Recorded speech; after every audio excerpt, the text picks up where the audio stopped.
Hey everyone, let me show you what my daily ferry commute to work from Queenscliff to Sorrento looks like. This beautiful terminal is where it all starts, with amazing ocean views, a fantastic cafe upstairs, and a smooth boarding process. Everything around me was stunning and the weather was perfect. I found a charming sunlit table, got settled, and spent some time catching up on emails. I honestly love this part of my day. The view always motivates me, and as someone who adores the sea, it's a perfect way to start the day. I also took some time for breakfast, grabbed myself a coffee, and the staff were absolutely wonderful, making me feel so welcomed. And for the girls, I also took advantage of the restroom to freshen up my makeup for work.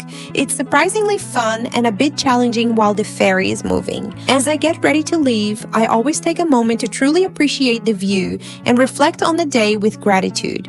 I know how easy it is to get caught up in the busyness of life and feel drained by our routines, but finding beauty in these moments can make a big difference. Well, that's how my commute to work goes. I'd love to know about your day as well. Leave a comment and let me know. Thanks for watching. Bye!